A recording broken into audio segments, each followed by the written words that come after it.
Thank you, and welcome to our Black and Empowered event series. Today, we'll be focusing on Black mental health.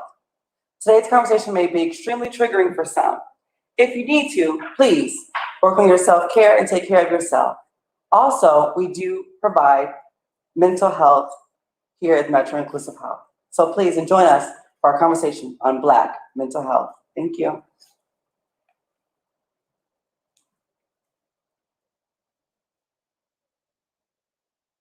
Thank you.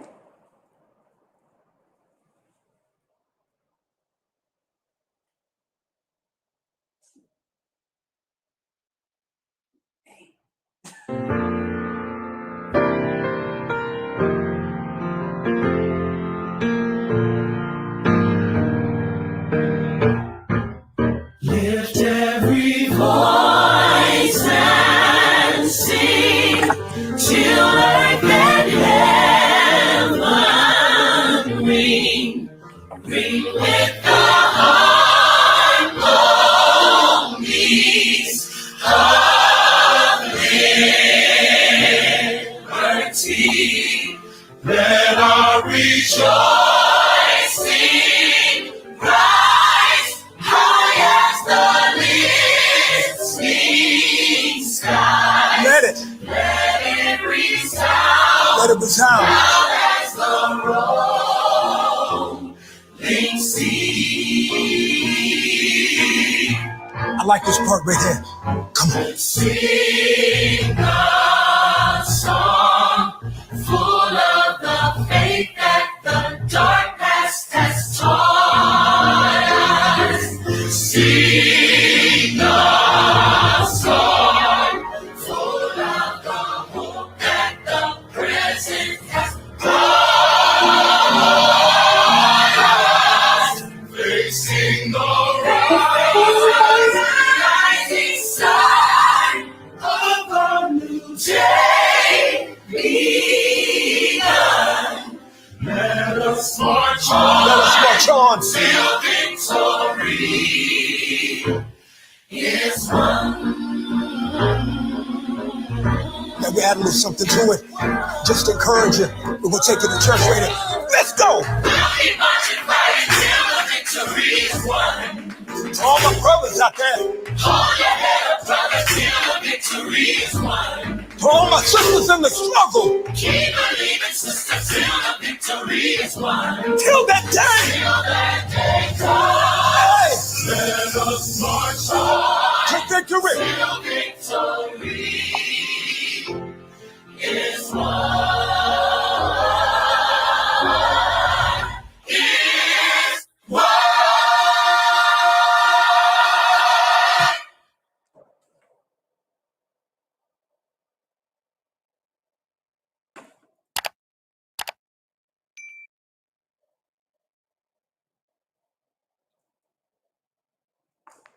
Yeah, girl. So I'm like really on the fence about what I'm gonna do.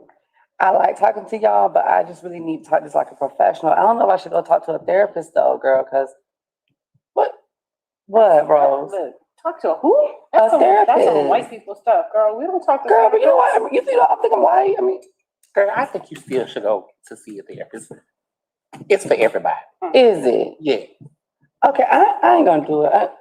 I'm gonna do it. I need to just pray on it. All you need is Jesus. Girl, I've been praying, but I think I'm gonna do it. Sometimes Jesus can't help you, baby. Go to the therapist. I'm gonna do it. Go to the therapist. I'm gonna do it. All right. We'll see. I'm gonna do it.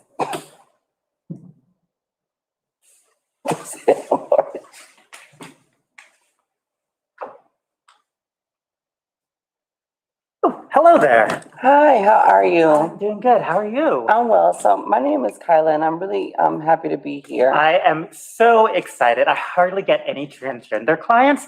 They're always hesitant to come to therapy, but this will be great. So welcome. You hardly get what now? Never mind. Okay. So yeah, my name is Kyla, and I am really looking to get some professional help with. Okay, so before we begin, so I have that your legal name is Thomas. It's Thomas on my forms. I have it on your insurance card. Is that right? It's Thomas? It was Thomas, yes, but Okay, Well, so, I ain't, huh? okay, so, you know what, I'm gonna go ahead and go. My friend was right. You know what? Don't say nothing else. I'm gonna go ahead and go. I'm gonna go. Okay.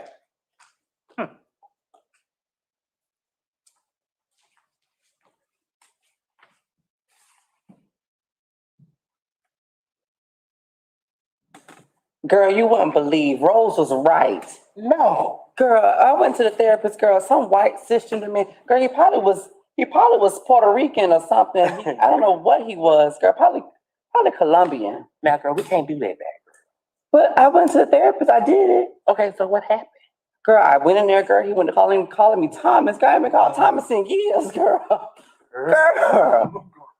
Just Thomas. talking about he ain't had no transgender clients and I'm so sorry about that, sis. I'm so Girl. sorry about that. But I do want to recommend you someone. Have you heard of Metro Inclusive Health? Metro Inclusive Health. Yes. That sounds like a gay place. It sounds like a gay place. Girl, they're very inclusive. Okay, let me see it. Girl, here, check this out, girl. Wait a minute. Oh, I see black people. Inclusive. Okay, she got red hair. Okay. Oh yeah, they all black over here. Yeah, but it's inclusive though. You It's inclusive. Just check them out. Okay. Just check them out. So they got behavioral health therapists over here that know what I'm going through. Yeah, definitely. That's competent. Absolutely. That's trans friendly. LGBTQ plus friendly. All right. Okay, I'm gonna try them out now. All right, girl. Check them Let's out. do. Okay. And they got payment plans. Yeah, amen.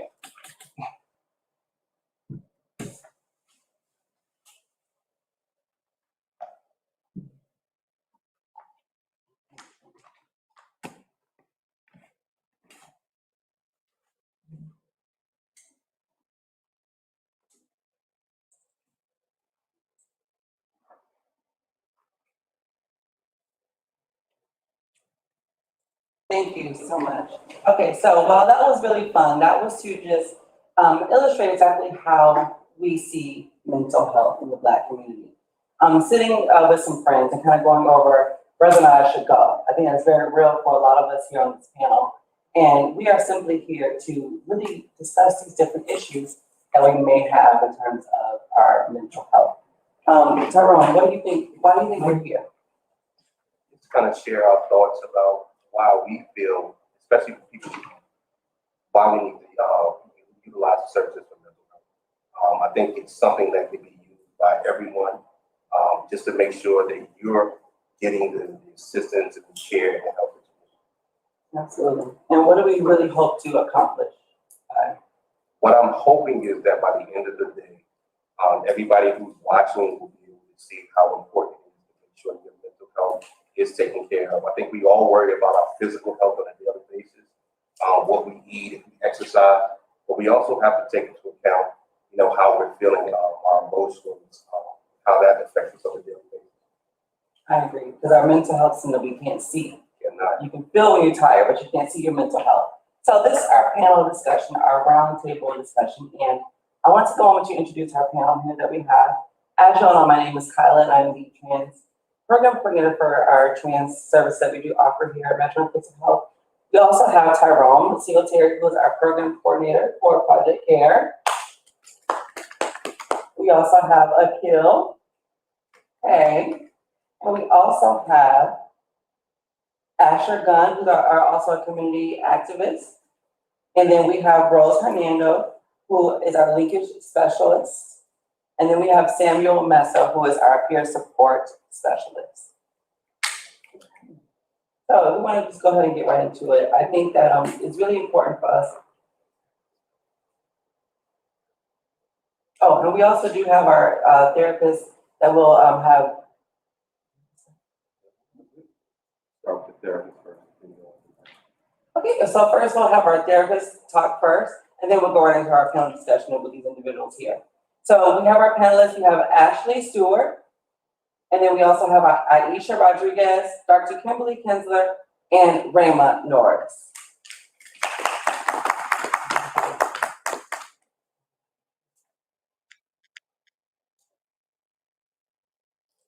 How are you all today? Very well. Thank you for having me. I'm doing very well also. And again, thanks for having me too. Absolutely. So we have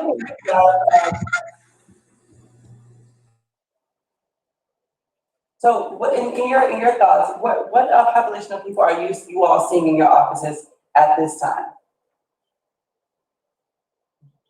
I'll start. We see a wide variety we see individuals of all ages, genders, and we're we're a multidisciplinary group, so we provide counseling, psychological testing, and medication management.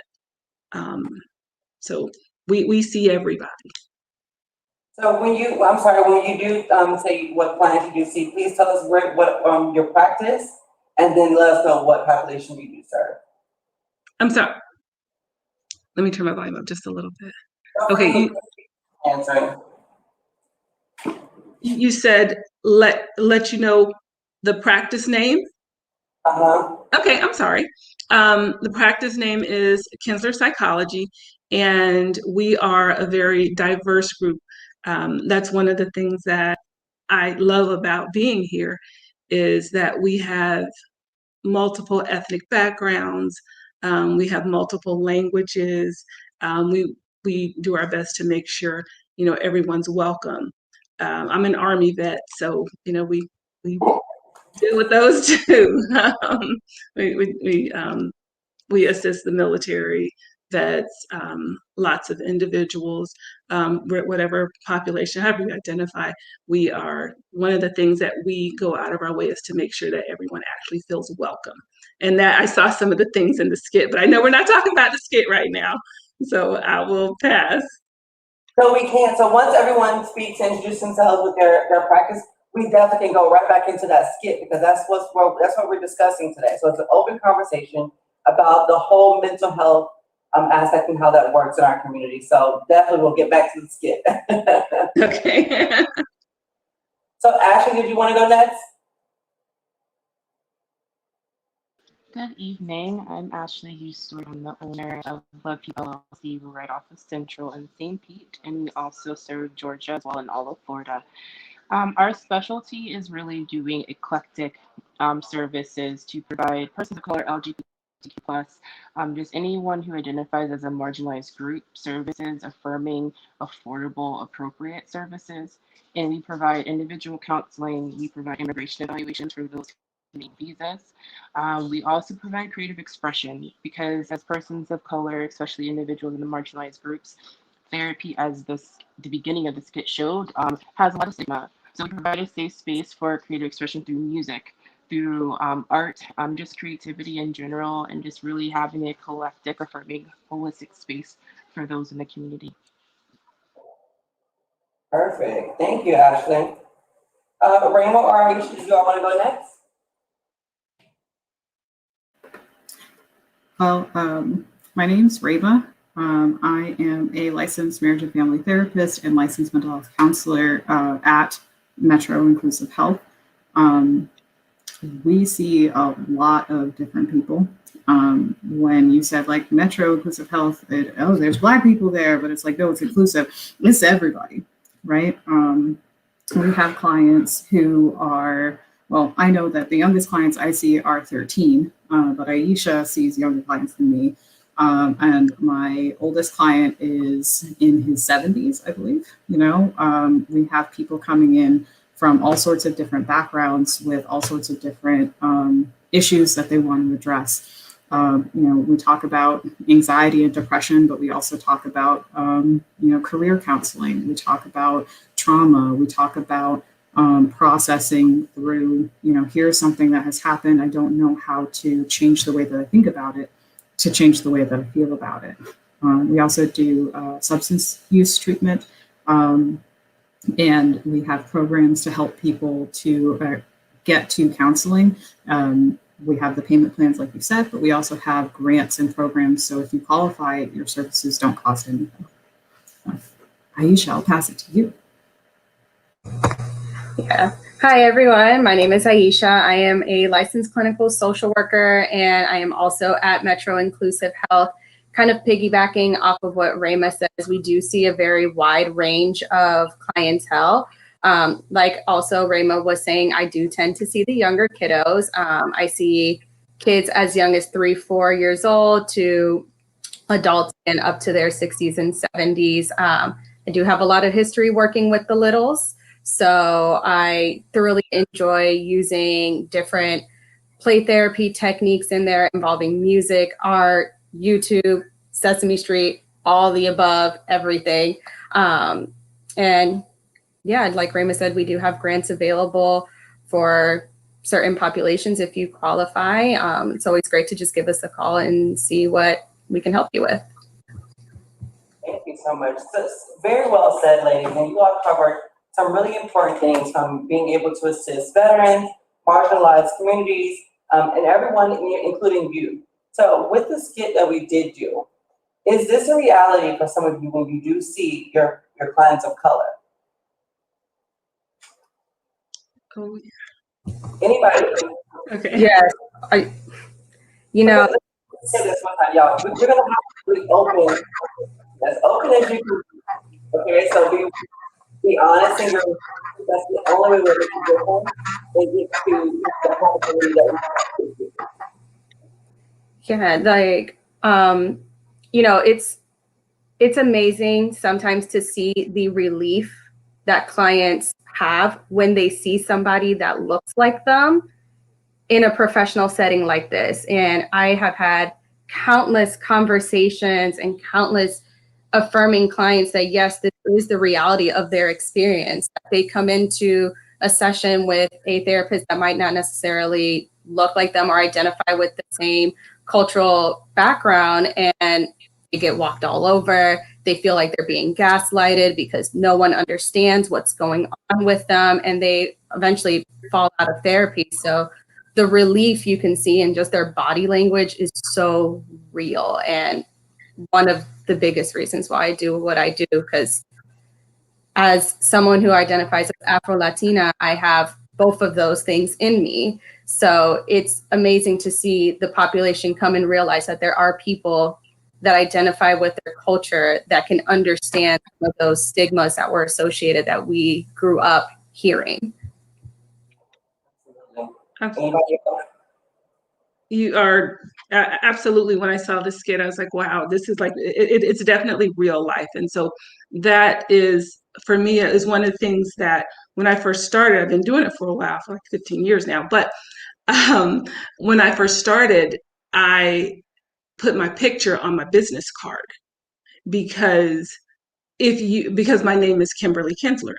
That's my name.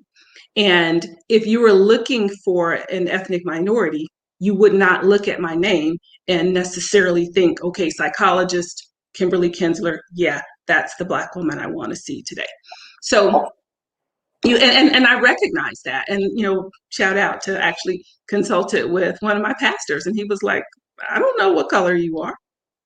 And so I did that, and it's been very important. And so for us, we do have that commitment to diversity, because that's one of the barriers that Blacks and just all marginalized populations, that's one of the barriers. I know we're talking about Blacks in particular tonight.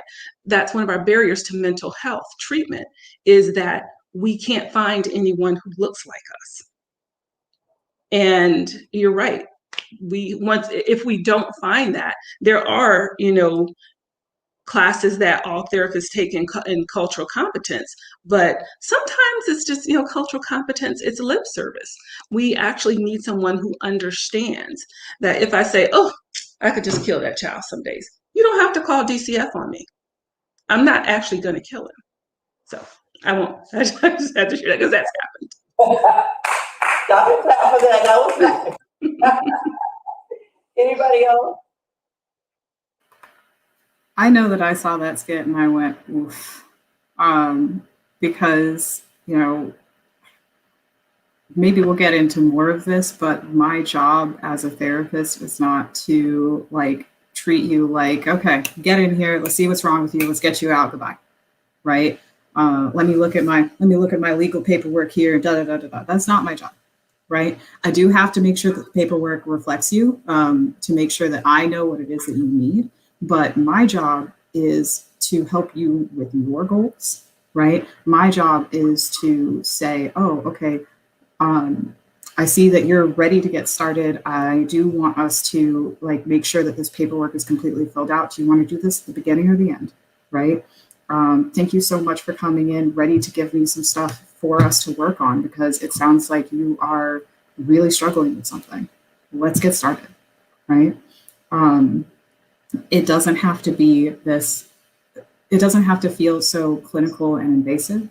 And part of the reason that I got into therapy is because, well, when I needed a therapist, I had to spend 2 or 3 appointments explaining my family is West Indian, right? We don't talk about mental health. We don't talk about LGBTQIA plus identities. We have generational trauma, so we don't actually talk about a lot of things, right? Oh no, I can't just come out to my family if that is something that I'm thinking about. There are some things that are taboo in my family, and there's a lot of reasons why that are tied with the fact that I'm a Black person. And it takes a lot of energy to explain that to someone who is not on the same page as you, right? We're not a monolith. So I'm not going to sit here and say that as a Black person, I know every other Black person's story. But that relief Iesha was talking about is very real when somebody comes in and they say, someone said these things and I feel like it's a microaggression, and let me explain what racism is. And I'm like, no, I got it.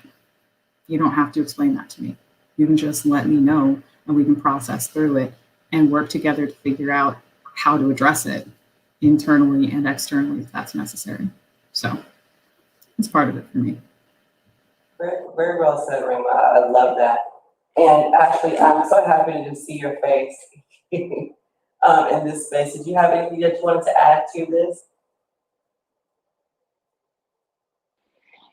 Yeah, wow. The beginning of that skit is the literal reason why I formed my mental health company and intentionally chose individuals that weren't therapists because I knew that there was stigma and I knew that there was a lack of trust even within the Black community in healthcare. So instead of forcing it, I wanted to give like eclectic uses of mental health care and education and build that trust up so then they can come back to that therapy side, right? Because at the end of the day, like counseling is super, super important. But just recognizing the distrust within like the Black community and recognizing like we're that face, and just I think giving that creative expression with like music producers or engineers or artists and that stigma attached with like our acronyms or our, what comes after our name doesn't hinder someone to come through the door and opens the door even more so they can tap into mental health services. Very nice. Thank you all so much. So in seeing the skit, and we've all recognized what was wrong, what do you think therapists could have done differently? I know, Rhamah, you touched on it just a little bit, but maybe 1 or 2 of you can give us an example of what should have happened in that session. One of the things I would say is initially, although sometimes there's a legal name because your insurance card says this or whatever, ask, what's your preferred name? Just ask. I'm not Dr. Kinsler in every setting. Sometimes it's just, hi, I'm Kim. And that's what I want to be called. So ask what's your preferred name, but then the friend who said, sometimes Jesus can't do it. That was real, because that was funny to me, because that's where we go as Blacks. We go to the church. And, I'm all for it. But, God gave us these mental health professionals, and we don't get to tell him how to heal us. Wow. That's just my take. Okay, Kim. I love it. Then just piggybacking off of Kim in that last comment, when I do have clients that are mentioned, oh, my family just says go to church, go to church, go to church. And I said, well, let's dive into that. If that's your belief system, the belief system is God made us for what we were meant to do on this earth. And what God's telling me is I'm meant to help people heal. So if you want to look at it in that component too, I am here for this reason. It's what I love to do. And this is what I was blessed to do. This is the talent that I had. So, hey, the church is essentially sending you here to me. So let's go. So yeah, I use that a lot, and it kind of clicks for some people. And sometimes when I do family sessions, we bring that conversation in too. It's that you were blessed with a certain skill set, so was I. This is my way of contributing to my community and contributing to people who may need a little bit more of a push. And there's no harm in praying and talking to a therapist. Exactly. Absolutely. So we've learned how to combat religion in these different aspects, but how do we combat our culture and how we were brought up? Like if I was raised to just not only, like my religion is important to me and also like my family name, and I can't bring this in here, I can't be embarrassed, or I can't bring shame to my family. How do we break down or combat that in this behavioral health setting? If I'm going to see counselors, how do I get past that?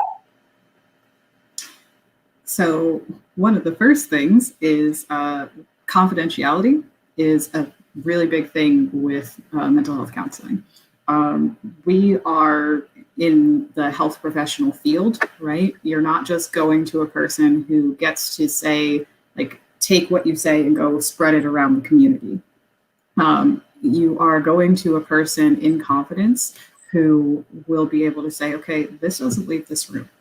Now, I do have to say there are limits to confidentiality. We are mandated reporters. So if there are safety concerns, right, then that might be a reason why we reach out and say, hey, you know, this is unsafe. This could be very dangerous for you. This is why I am breaking confidentiality to say, hey, this person needs help, right? But it's my job to determine that. Like Dr. Kinsler said, if somebody comes in and says, oh my gosh, I'm gonna kill that child, it's not my job to say, oh my gosh, DCF, somebody save this child. It's my job to say, okay, it sounds like you're really frustrated. Let's process Exactly. this, right? Exactly. It's never going to leave this room, right? But we have the same confidentiality rules that any doctor has, right? We can't go spreading this information around. And it's my job to take care of you.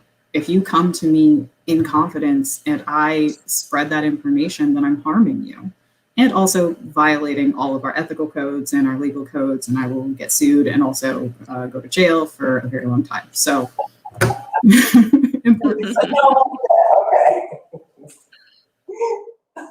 Anybody else want to comment on combating our culture and our different belief systems that are already instilled in us? Yeah, I guess I want to say, like, it's okay that you feel that way. I feel like there's so much pressure to, like, to push through that. Like, sit with that. Ask yourself, like, why that is. And finding a therapist is the most intimate process. And there's so much pressure and also lack of resources for POCs, particularly African Americans, to find an appropriate therapist. And so I would really, like, say, like, take your time. Like, act like it's a date. Research. Because this is supposed to be a safe space. And so we can sit here and say all the things that we're going to do, but at the end of the day, it's about if you connect with that vibe, if you connect with that person, if you connect with their approach. Because every single therapist is a human and they have their own different approach. And so I know that's a lot of privilege and I know that's a lot of time, but remember that that's self-care. That's healing. That's putting yourself first. And oh my goodness, as Blacks, like that's a privilege, right? Putting ourselves first, picking ourselves. And I think realizing that as a society, as a culture, it was told or we couldn't do that, and seeing it as not being selfish. Well, I mean, it is, right? But it's not like a nasty selfishness. It's a need. We were for so long, our ancestors were for so long, we couldn't put ourselves first. Let's do it now because we're amazing humans and why not? Absolutely. So And let me piggyback off something, Kyla, before we move on, of something that Ashley said when she talked about finding some, just kind of, doing your research. we also, I've had situations too where, number one, there's not a lot of us out there. Let's just be honest. There's not a lot of mental health providers that are, ethnic minorities. So we also have to keep in mind that sometimes we may be more comfortable with someone who does not look like us for whatever reason. And that's okay too. Just because I'm Black doesn't mean that I am going to be that's a guaranteed match. You are what Ashley is 100% right. That is, we could both be Black and, both have extra hair and we just don't match. We just don't match. And so that's okay. That's okay. I'm not offended because this is about you. You got to put you first. What works for you? Absolutely. I love that. My next question is kind of like, okay, so when we're in these different sessions, how long does it take for our people of color to even become comfortable? Like, I know that sometimes we have a connection, sometimes we may not, but do you see like a pattern of when, like, okay, like the first session, they're a little bit timid, and the second time, they're like ready to go? Is there like a time frame as to when people start to become more comfortable in speaking to a therapist? Iesha? Yeah, so at least with Metro's process, we do have specific intake psychosocials, assessments that we have to complete in order to kind of get that background information. And it can seem very question answer at times, but we do try to make it very conversational.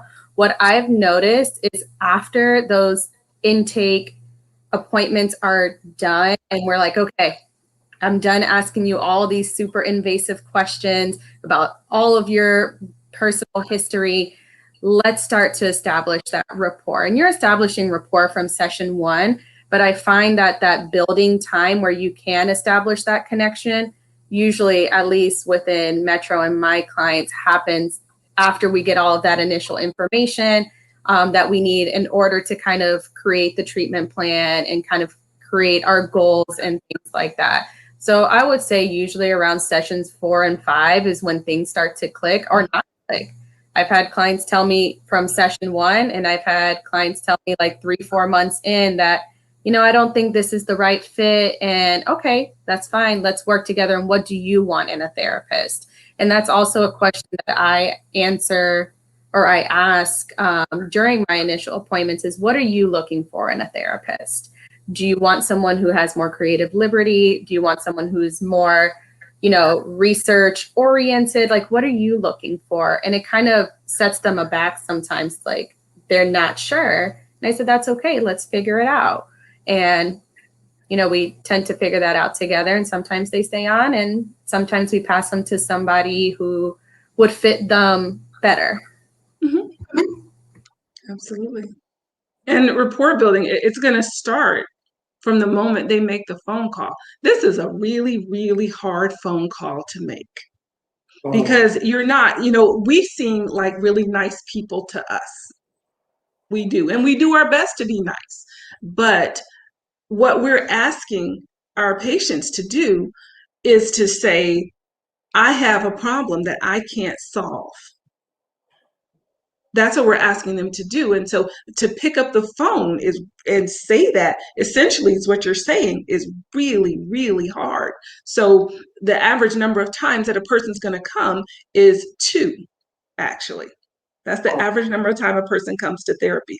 And that's everyone. I imagine for Blacks, it's even less because most of us that have mental health concerns actually don't get treatment at all. So we definitely need to talk about this and make it more comfortable for us. I think these times, meaning like the hot mess of 2020 and 2021, the first session I'm seeing persons of color excited and kind of breathing, in which breathing right now for Blacks is a privilege with everything that's going on with the violence. I think people are just ready to just talk about it, And also, I believe Rhamah or Iesha said not explain, like talk about microaggressions without having to define what microaggressions are. So I think the readiness and like the rapport building and the comfort level is coming quicker, unfortunately, but fortunately, because of everything that's going on. And I absolutely see that as a blessing, and I hope it continues because talking about it breaks the stigma within our community. That readiness that you were talking about is so real too, because part of the issue that I see with people not feeling comfortable is a good chunk of my clients show up and they say, you know what, I don't even want to be here. I don't know why I'm here. I'm not ready. I don't want to. And it doesn't matter what I do at that point. All I can do is be open and honest and say, okay, you know, I'm here when you're ready, what you want to work on, what you want to talk about. You know, and there's nothing wrong with being guarded. Like Ashley said, sit with that. One of the best pieces of advice I've heard is if you feel uncomfortable talking with your therapist, that's something that you can say, hey, I'm uncomfortable talking with you.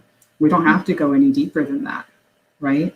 Because it's my job to show you that you're safe here. It's my job to show you that that fear is not going to be punished, right? And if you can't get to that point where you do feel safe, then we're not going to accomplish much. If you stay 1 session, 2 sessions, 7 sessions, it's really about how ready you are and how comfortable I can make you just being yourself. So in terms of that readiness, you know, for those of you that have your own practice or not under Metro, that readiness, I'm coming in, and then Metro has an intake process that may take 2 to 3 sessions already. What does that intake process look like when I come into an office and I'm ready to talk now? I've made the phone call, I got my courage, I got what I'm gonna say together. How does the intake process for you all that have your own practice look like? And is it the same for Metro, like as it is with Metro? For us, the intake practice is the intake is 1 session. And when they call the front office team, they do a screening to make sure that this is the right place, because we understand scope of practice and we can't treat every single person in the world. So we want to make sure that you're in the right place. I'd rather you go to the right place than come here and not get the help you need. So that's important for us. But we explain what's going to happen at the intake, that, you know, your clinician's going to get background information so they know what to expect. And then, kind of like Iesha said, we let them know. Sometimes it's going to feel like I'm playing 20 questions with you because I got to get the information, because I have to know where it is you want to go. You're not here just to talk. We're not here for that. You're here because you want your life to be different. And so my job is to figure out what you want that life to look like. And I can't tell you what you want it to look like. So, and from there, then we can go forward. But it's something that only you can decide. Wow. At what point do you think a At person? LoveHugh, we're super big. Oh, go ahead, Ashley. Go ahead. I'm sorry. I'm so sorry. I was just going to say at LoveHugh, our intake process is big on education and intent. Because of the healthcare system and just kind of like blindly following, we provide education every single step of the way. So like during the consultation, providing the education about who we are and like how we practice. We have multiple avenues for you to contact us depending upon your comfort level: email, phone, making the appointment right on our portal. And then during the first session, it's really about like where that client's at. Because sometimes asking those questions are activating that client, and it's more of just like a narrative, like tell me your story, like you're writing a book or a novel. So I really just meet the client where they're at. And you can get those intake questions from that story. It doesn't have to be super like clinical or binary in nature, but it's just creating that safe space, that trusting space. I'm telling him that I know you don't feel okay right now, but in this moment you're okay because I'm holding you. And I just think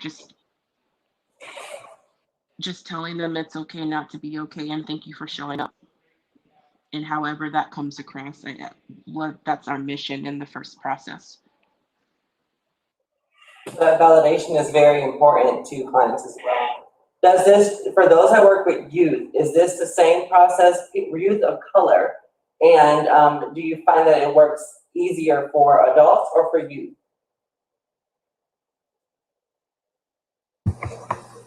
So I personally think it's so much easier to work with youth because I get to have more creative freedom with it.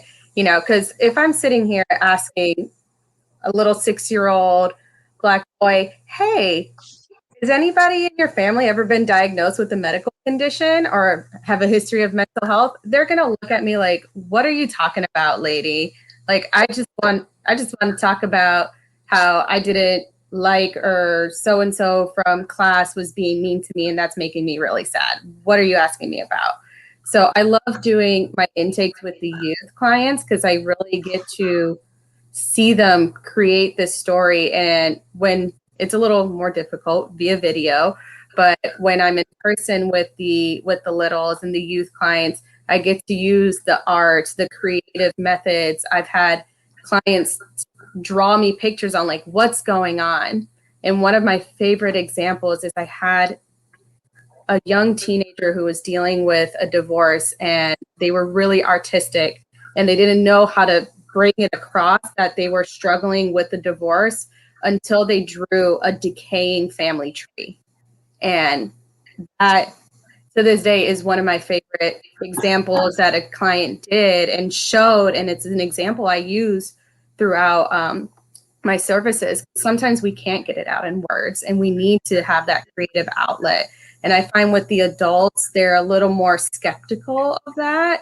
So sometimes the, talking and the answering the questions for the intake helps. But for the youth clients, the teens, the littles, I find that it's a lot easier for me because I just get to say, all right, where do you want to start? And they're more willing to kind of bring it out versus if I ask that for the adult clients that I see. I have a quick comment. Something popped up, a question or comment or something, and I don't know what to do with it. So I don't, this is Dr. Kim, and I'm not sure exactly what to do with it or how to address it. But but you just said something, your comfort, Iesha, with the littles, and it just shows how important it is to find the right fit, because even on this screen, we're all so different. We have Ashley with her creative side, and we're all so different, and that's great because we will each reach someone in our own way.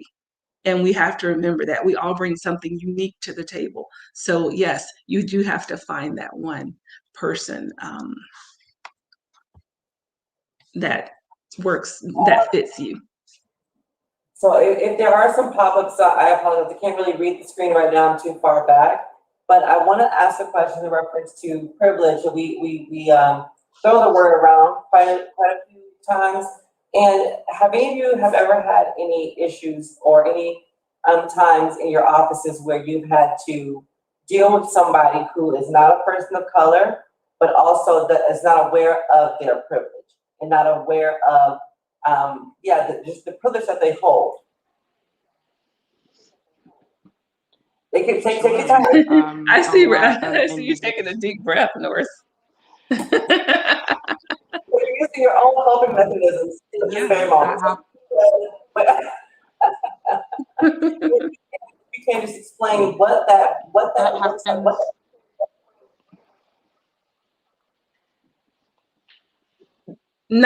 That's not something I personally have dealt with in my office. And there are probably a lot of reasons for that, but it's not something I've personally dealt with just in my office. I haven't. But in the broader society, absolutely. So in the office,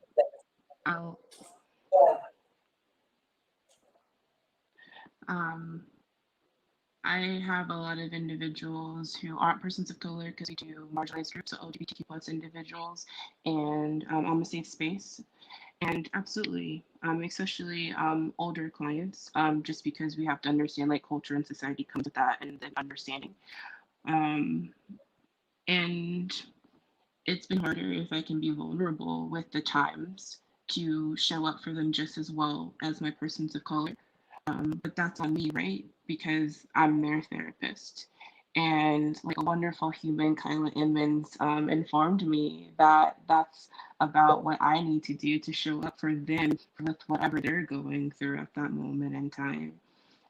It's hard work. I'm not saying everyone should do it or have the spoons to do it, but they also they're coming to you because they're probably willing to process that. I hope, of course, this is a perfect space in which it's non-violent, right? That this other human is coming to you with these thoughts, and they're wanting education, they're wanting understanding, and that's why they're having open dialogue because you're their therapist, and it's providing that education piece. It's coming, it's seeing where they're at. Um, and providing empathy. And I call it shadow work and depth psychology, but it's looking within their self about where those thoughts and feelings are coming from and talking about it and healing and providing facts. And having that trust and open dialogue space has helped individuals in my practice who aren't persons of color talk about privilege and race, including like why are there specific cards for Black people? That's how that conversation came up, and providing understanding. Not everyone has the spoons, and I'm not saying that you should, but also if that's the human that's in front of you, be the therapist for them. Thank you. You know, one thing that oh, go ahead, Rhamah. I have definitely had clients come in, and like the thing is that everyone is coming for help. So talking about privilege can be very delicate, right? You know, I'm coming to you for help. I have a problem. I have pain. How can you say that I have privilege right now? So really being able to provide that education after the empathy, right? Listen, I understand that you're here with pain, right? This hurts. You are hurting, you're afraid, you're angry, what have you. Let's talk about that. Let's talk about that pain.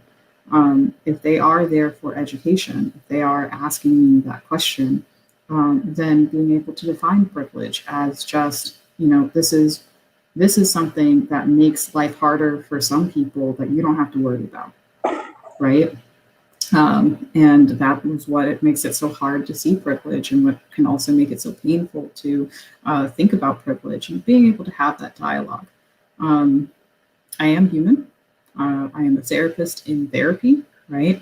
You know, I'm not immune to the current goings on, right? I've had to engage in my own self-care to make sure that I am prepared to be the therapist. It's my job to be there to hold the safe space, to create the safe space. So sometimes I do have to check in with myself and make sure that I am not overloading myself with the news, by the way. If you're watching and you are a person who just leaves the news on all day, check in with yourself. Is that contributing to more anxiety? Does that make you feel worse? And does that make you feel less safe? Why do you feel like you need to know what's going on each moment? I invite you to talk about that with a therapist if you are comfortable, with a spiritual advisor if you're comfortable, with friends, with family if you're comfortable, because that can contribute to our pain because we're just carrying more weight. We are putting more on ourselves. For people who are not within those marginalized groups, a lot of the time they don't realize that there is pain there. And as a therapist, I've gotten a lot of training in being able to look at my own pain or frustration or hurt or whatever it is that I'm receiving there and say, cool, I'm the therapist. This goes to the side, right? But I had a lot of training to do that. And it is my privilege to be able to be in that position so that someone can say something maybe hurtful that they don't realize is hurtful, and be a person who can be in that position to educate, to empathize, to help them to understand. So it happens. Did Rhamah sum it up, Iesha? Yeah, no, Rhamah did an excellent job with summing it up. But one thing that I wanted to, kind of point out is in that thorough education that we have all gotten to get to this point, a lot of it was focusing on, at least in my education, was leaving your bias at the door for us as the professional. Because when someone comes into the space that I'm providing services, they're in there to not only get help, but not to be judged and not to have our biases thrown upon them. And I will say that was definitely a technique that I had to learn. And kind of how you were mentioning, Kyla, earlier, when you mentioned all of us using some of our coping skills to get through that specific question, us as therapists have coping skills ourselves, because the reality of our situation is we are hearing things that can be painful just for us to listen to. And by all means, that's something that we've been trained and that we've learned to manage and cope. But it's, the same reasons that we teach others to cope, we use those reasons to cope too, especially when you get, certain conflicting statements, or a client is saying some things that can be perceived as hurtful to the community that I belong to. Specifically around election time. Election time was very difficult because I've seen a wide range of sides, and I tell, hey, that's on you. If you need to discuss your political beliefs and just process them, that's fine. But I'm not here to say who you're voting for, why you're voting, or whatever is right or wrong. That's your choice, but let's process. And election time was a high self-care time because of such strong statements were being made. So definitely learning that we have to cope with some of the things too. And that's kind of how I check myself. Like Rhamah was saying, you have to check on yourself too, because just because we're therapists doesn't mean we're these bionic mental health beings. Oh yeah. And I am constantly talking with clients like, listen, I am bringing forth this coping skill. Everyone rolls their eyes when I say deep breathing, right? Everybody does. And I tell them, listen, it's not easy. It doesn't come automatically. I had an anxiety episode in a sushi restaurant, and my darling partner said, honey, breathe. And I said, don't tell me to breathe, right? I get it. It's hard sometimes to use those coping strategies. I'm not advising you to do something from my high horse. I never have to cope. I'm trying to bring forth what might work for you, right? Let's look at what's worked in the past. Let's see if there's something new that we could try. If I have experience with a coping strategy, either personally myself, or I can give you like a general, this is how some clients approach it. That's what I'm going to do to help you figure out what works best for you. But I want you to know that I'm also using these coping strategies. This is how I take care of myself, and this is how you can take care of yourself. Very well said.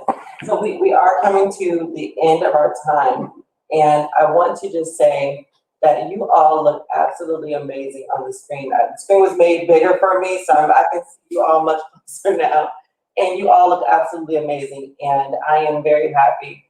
In the last 10 minutes or so, I want us to just kind of give our closing statements in terms of encouraging people to see a therapist or why they should see a therapist.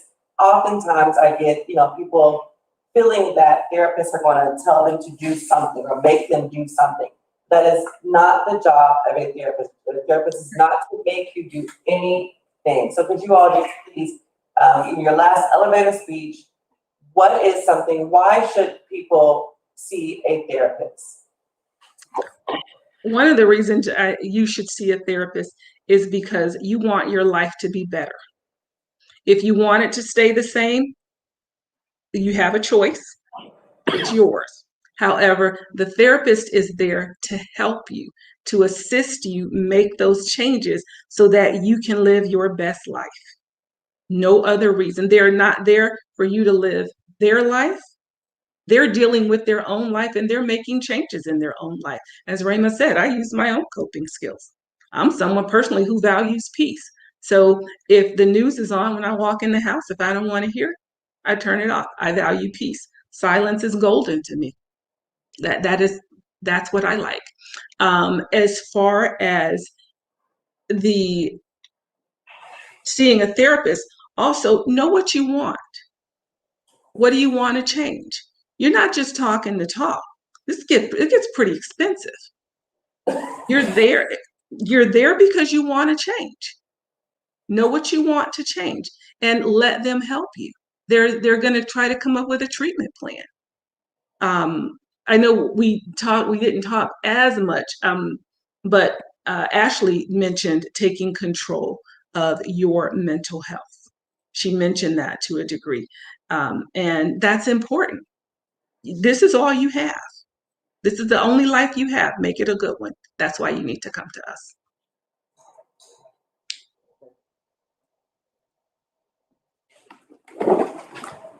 I would say for 400 plus something years, right, our voices and our breaths have been taken from us. And I think it's time for us to use them and find them. And that's fine if it's dirty, if it's weird, if it's muted at first, if you don't know what that means. But speak your truth, no matter who it is. And I know that has some privilege, right? I know what I'm saying. But if we don't, they will continue to take it for us. So use your voice, find your voice. And that's what therapy is for. That's what mental health is for, to maintain and to find your voice and to continue to uplift and be loud with it, or as quiet as you want, but still love what it sounds like and use it. I just think we can't control so much in this world. The one thing we can control is how we show up for ourselves. And again, that looks different in so many ways. And I know we're here for therapy, but I just want to also validate the ways that we show up for ourselves with going to drag queen shows or putting on that face in the beginning of the day or going to that sports game or being that coach. That's showing up for yourself because that's what makes you feel fulfilled. And those are just as valid. But we're here to say, let's add on to that with some therapy, right? With a mental health provider who's safe and affirming. And let's really do some heavy work because as we can see, no one else is going to do it for us. Wow. Show up for yourself.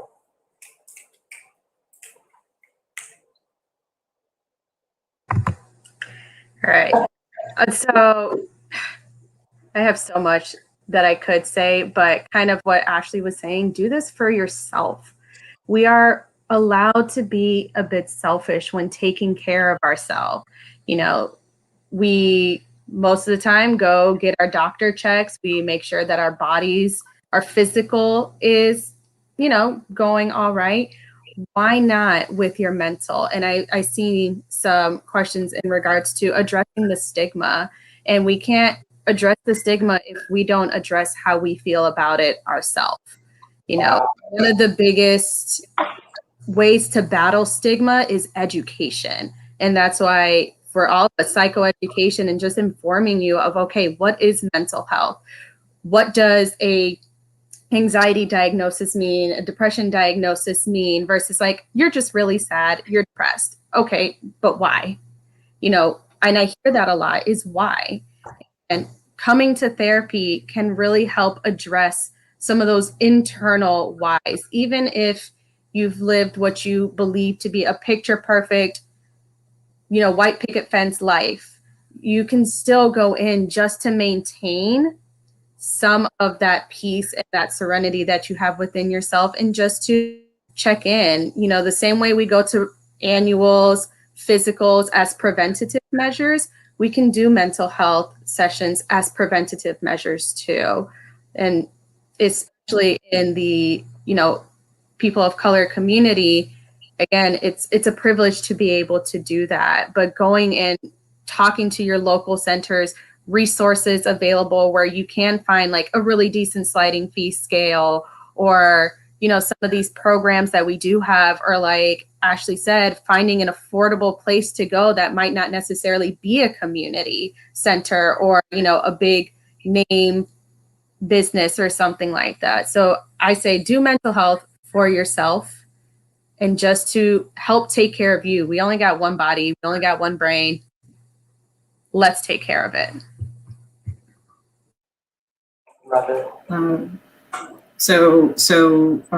There was also a comment earlier about how do we approach topics. I hold back on issues relating to race. How do I approach that with my therapist? And what I said earlier, I think is a really important thing. Don't force yourself to say, here's all of these issues with race that I have. Check in with your therapist. Hey, I am uncomfortable talking about some of these topics, right? I don't necessarily feel safe talking about some of these topics, right? For my elevator pitch, why should I go to therapy? What kind of things could therapy do for me? First thing I ask is, how is what you're doing now working for you? Right? All right, if you want to change something, then it takes change, right? And if you don't get outside help, we are very much, we're creatures of habit. When we're in distress, when we're stressed out, we fall back on what we know, right? So how can we train ourselves to do something different if we don't have a safe place to try something different, to learn something different, right? Come to therapy to learn something different, to try something different, so that you're not following the same patterns that you have seen maybe from your own behavior, but also from the behavior of your parents or the behavior of the community. The generational trauma doesn't have to continue, right? But in order for that to happen, in order to stop that, changes have to happen within yourself. You have to make a choice, right? But also you have to have the space to make that change, right? My job as a therapist is to give you that space to make that change. Very nice. And you all answered all the questions that we had in the chat. I want to thank you all individually for lending your time. This is very important to us. We here at Metro have tried to create this empowerment, or this Black, I don't want to say movement. I think movement is too strong, but it is a movement, and it is something that we want to take ownership of and really, really see that we make a difference each month. And so thank you for being a part of the Black Mental Health series. I can't thank you all enough. You all said some very powerful things, and I'm very happy that we were able to bring this into fruition. So thank you so much. Really. This is my pleasure. Thank you. You're welcome. And so we will move right into our panel discussion. Sorry, I got a little confused earlier because I sat right here with the panel. But aside from speaking to our wonderful therapists, we do have a panel of individuals that are in our community, and we are all in the same boat in terms of our mental health and trying to navigate that and what that seems like. As a therapist, you do get different training, you do get schooling, you do get all these different tools in your toolbox. But as a person that is a part of the community that may not have those different tools, it is very hard to navigate your mental health. And I'll start off and I'll talk about my experience. I've already introduced you all here, but I'll talk about my experience with mental health. For me, it is very important as I help individuals navigate through their transitions. I realized that, Kyla, you didn't have a huge part of what you're teaching or what you're advocating. You didn't have that mental health piece starting off. What has helped being an aspiring therapist, I've learned different tools, but I realized that I needed that behavioral health piece before transitioning, because I realized self-esteem is not where it needs to be. And when your self-esteem is not where it needs to be, you will accept many things that you normally would not accept. You'll allow people to run over you. You'll allow yourself to just be taken advantage of. And at some point, it becomes the normal. It becomes what you feel like is supposed to happen. You will minimize yourself to fit in different relationships, ones that you probably shouldn't even be in the first place. So for me, it is important that I go back and develop those different tools that I missed a long time ago. It's important that I do show up for myself and be able to say, I don't like how that feels. That didn't feel good. After I left that group, I didn't like that. So it's very important that we understand what that means and learn how to kind of turn that around for us. Like you said, well, how's that working out for you? You keep leaving the parties upset? No, I'm not gonna do that. So for me, I realized very early on that I was missing that behavioral health piece, that I needed to make a transition from one gender to the next. So anyone else want to take a stab at it and tell how their, the state of their Black mental health or their mental health? I'll tell you, like, being a Black male, I think that if there's a certain way that we're supposed to carry ourselves, we're supposed to be the strongest, we're supposed to be fearless, and that's not always the case. I think that I know growing up in the neighborhood that I grew up in, everybody was expected to be like a real physical, almost like a threatening person. You know, a lot of us were not like that. A lot of us, like myself, you know, I like to read.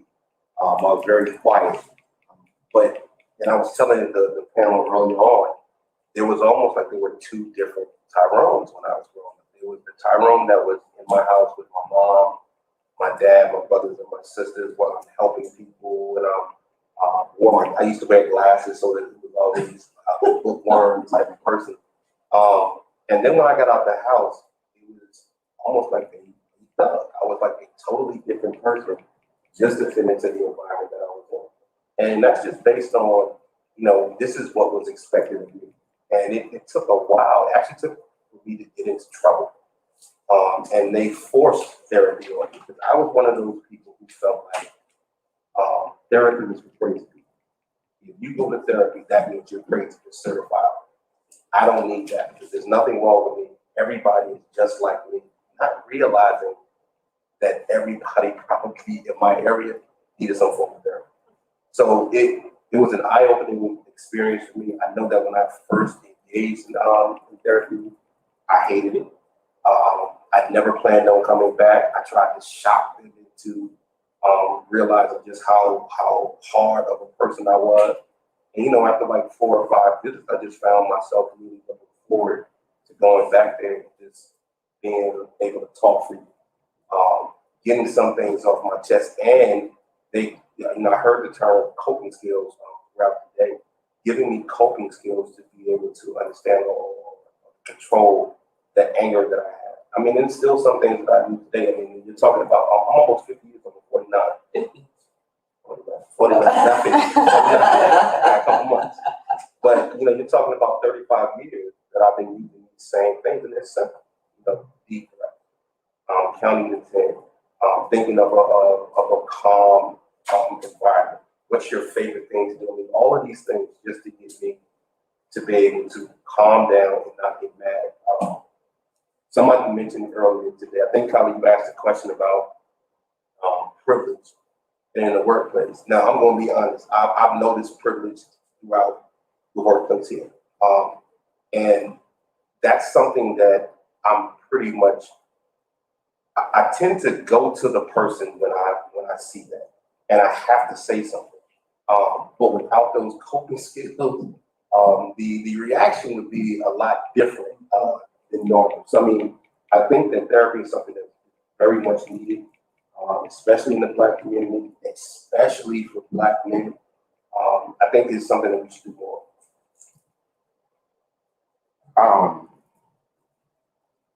For me, first of all, Rose invited me here.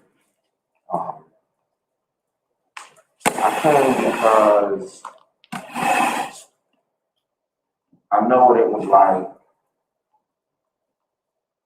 dealing with my mental health issues. And as a Black man, like, nothing's supposed to be wrong with you. Period. Like, there's nothing supposed to be wrong with you. You're a Black man and something's wrong with you, and you're just not a man. Period. So I ran from that for a long time because of all the stigmas and all the other stuff. And it took me till I was in my 30s. I was in my 30s to actually finally just realize I just couldn't run anymore. And so once I did go to counseling and I was put on the right meds and everything balanced out. Like I said earlier, I'm just surprised I'm alive. Like I don't care what anybody says, knowing the difference, knowing how I was before therapy and before I got on meds and the person that I am now, I'm just surprised that I'm alive. And so for me, I came here for one reason. Now it's just to say this. You are a Black man and you need help. There's nothing wrong with that. You are a man for asking for help. That is what men do. Men ask for help. If you know someone that needs help, then as human beings, you should help that person. It doesn't matter if you understand or just as human beings, we're supposed to be there for each other. As Black men, we just need to realize that, we're human beings. We don't have all the answers. We've been through things. We've been beat down, drugged through the mud, all this other stuff that we have to deal with. But at the end of the day, if something is wrong, it's just like having a broken arm. It's just like having a tumor. If I'm sick, if my heart is hurting me, I'm going to go to the hospital. And no one in the community is going to stand around and judge me for that. So therefore, if something is wrong with me mentally, and it's not, this isn't my fault. I didn't choose this. So therefore, you shouldn't do that. Like you shouldn't hang up the phone on me when I call you and tell you, hey, look, I need help. I understand you're scared, but if you're scared, how do you think I feel? Like I'm coming to you for help. So help me. Very well said. And I wanted to take a moment and just hear that. Like men ask for help. And I really feel like that should be on the next project care shirt. Really, honestly. So thank you so much. That was well said. I have to tell you that really resonates with me. So thank you for sharing that. I wanted to come here to share how much therapy has helped me also. I'm very certain that multiple times in my life, therapy has kept me around. Just being 100% honest with it. I've been in therapy on and off for the past 20-ish years. I have a lot of trauma. I know I'm not the only one out there. And when I was younger, it wasn't until there was something so major and so visible that outside of my home, people were aware of it.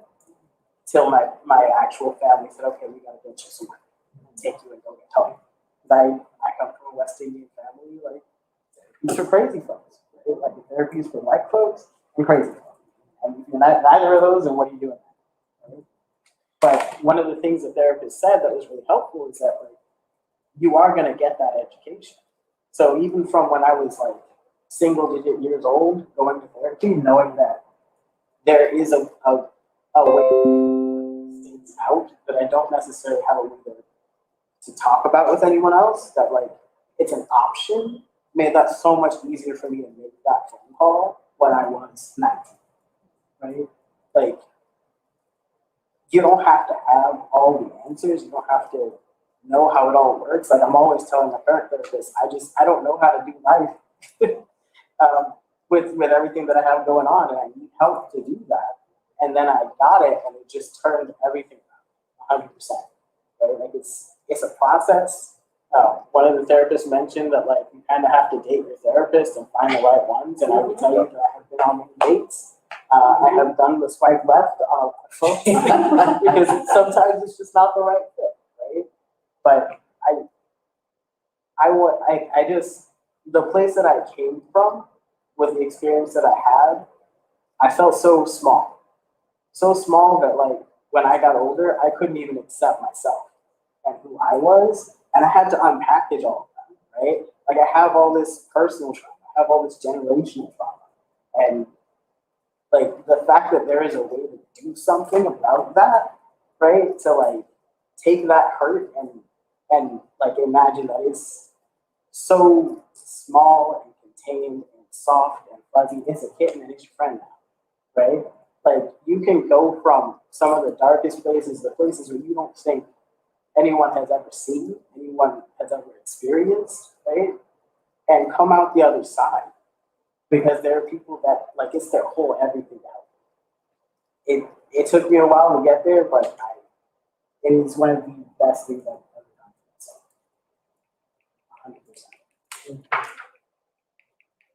100%. I jokingly say that I go backwards too much when I need one. Yes. Because I do believe that therapy is something that is a tool that I'm going to tap into for the rest of my life. I'm just going to keep it real. I am a survivor of sexual assault, rape, and domestic violence. I have an intersectionality of identity where I'm genderqueer. I identified most of my life as a lesbian. So all of those things compounded. I was a lost soul for a very long time. And in my family, it was taboo to talk about our business outside of our house. We don't talk about it.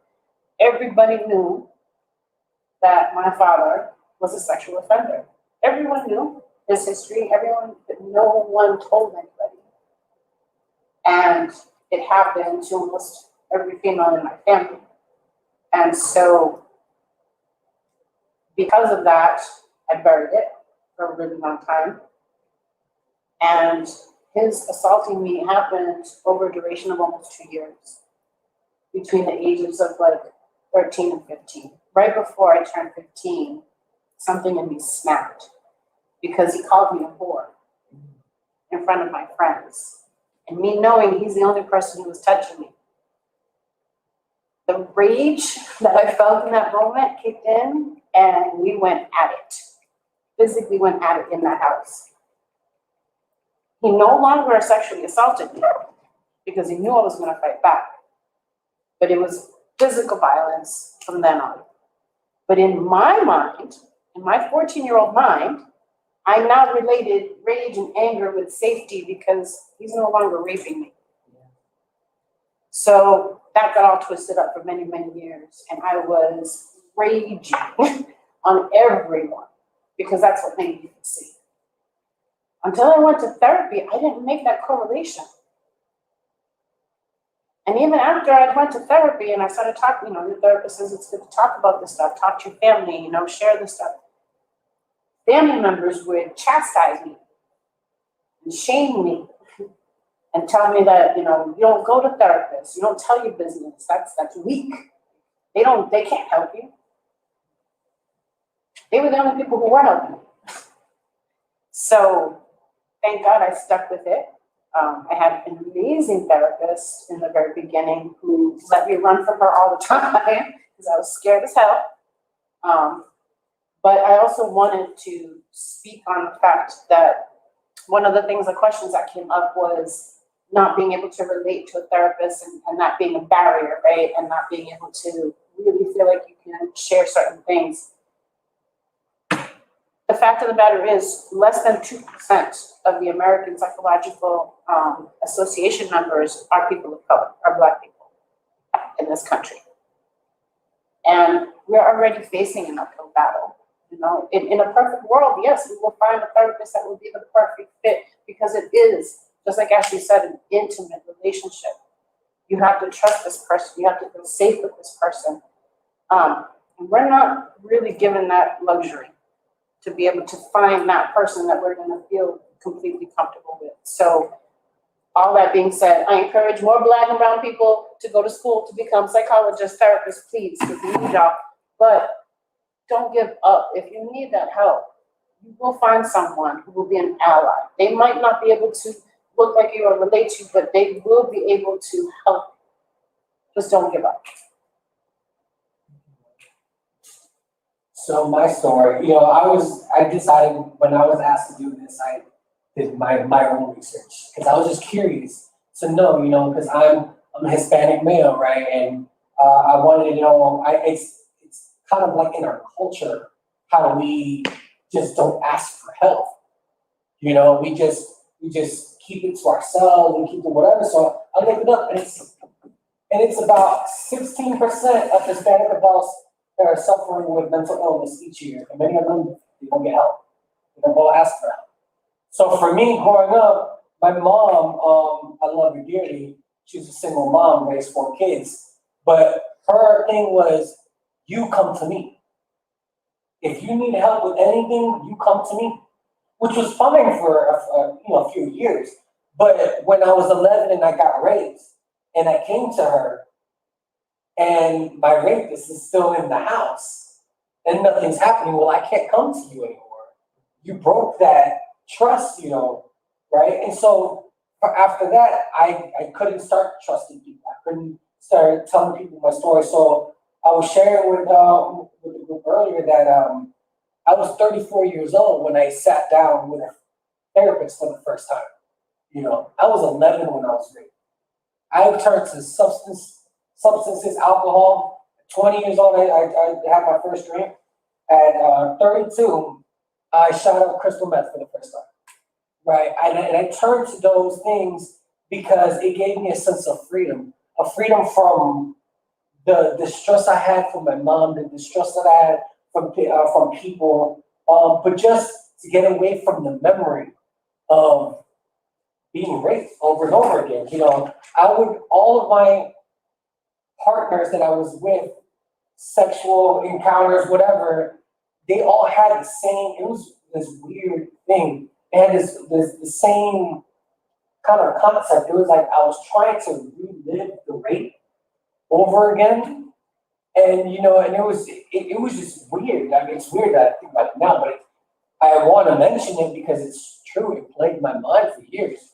I went to substances because it was the only thing that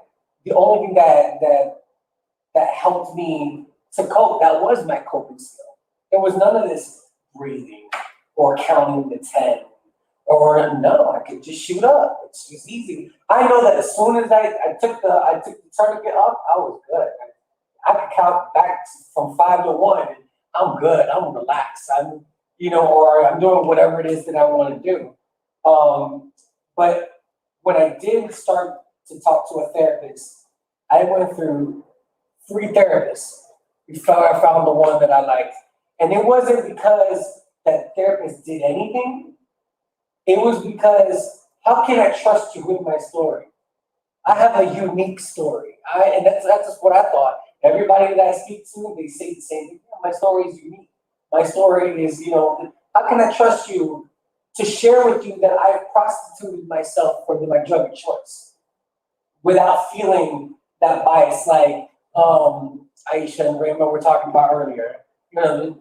Like how do I share these personal stories with you without feeling like you're not judging me? Because I did, and with one therapist, I felt that judgment, that kind of like, oh wow, that's what you did, and how was that? And I didn't want to sit and talk about how I felt about it, and I wanted to talk about the feelings, but I didn't want to talk about the details. And it seemed that this person, that's all they wanted to talk about was, how I did it, who I did it, how many people were there in a day, and those types of details.